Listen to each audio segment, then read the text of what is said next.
Welcome to my YouTube channel. তো চলে এলাম একটা ছোট্ট ব্লগস নিয়ে। তো ব্লগসে কি হবে কি না হবে দেখার জন্য পুরো ভিডিওটা দেখবে। তো চলো ভিডিও দেখো।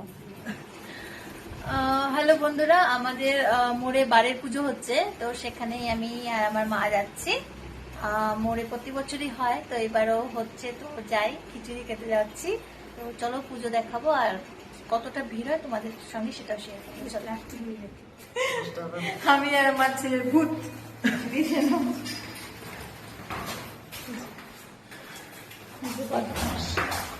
বদমাস দৌড়ে দৌড়ে নামছে।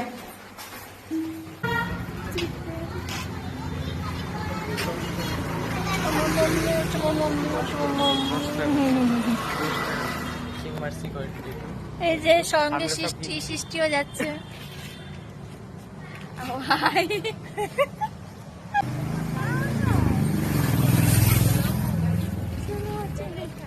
বললাম তো ওকে ব্যাগ রেখে আসতে। বেকার ভালো লাগছে যাচ্ছিস। তো পৌঁছে গেলাম আমরা আমাদের বাড়ির মোড়ে। তো দেখতেই পাচ্ছ এই শনি পুজোয় কিন্তু ভীষণ ভিড় হয়, প্রতি বছর এখানে হয়। আর এখানে খিচুড়ি আর সিন্নি প্রসাদ খেতে আমার ভীষণ ভালো লাগে। তো যেহেতু আজকে আরেকটা জায়গায়ও যাব, এই জন্য খিচুড়িটা একটু নিয়ে নিয়েছি আমার শাশুড়ি আর শ্বশুরমশাইয়ের জন্য। আর আমি এখানে শুধু সিন্নি খেয়েছি।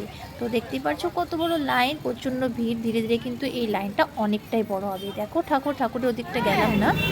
তো ওই দেখো আমার হাতে সিন্নি প্রসাদ খেয়ে এখন ফিরে যাব বাড়িতে। তো বলেছিলাম আরেকটা জায়গায় যাব, এটা হলো ওর বন্ধুর বাড়ি।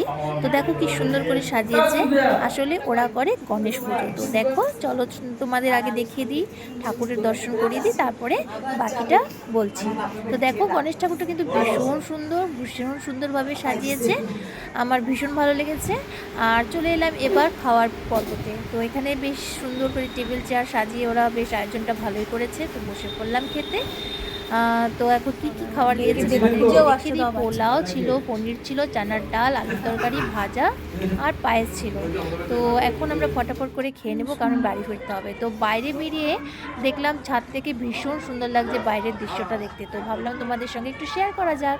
তো আজকের মতন আমার ভিডিওটা এখানেই শেষ করছি। যদি ভালো লেগে থাকে অবশ্যই আমাকে মানে সাপোর্ট করো, আমি যাতে আরও ভালো ভালো ভিডিও তোমাদের সঙ্গে শেয়ার করতে পারি। তার জন্য আমার ভিডিওকে শেয়ার করবে, লাইক করবে, কমেন্ট করবে। তো tata, bye bye, good night.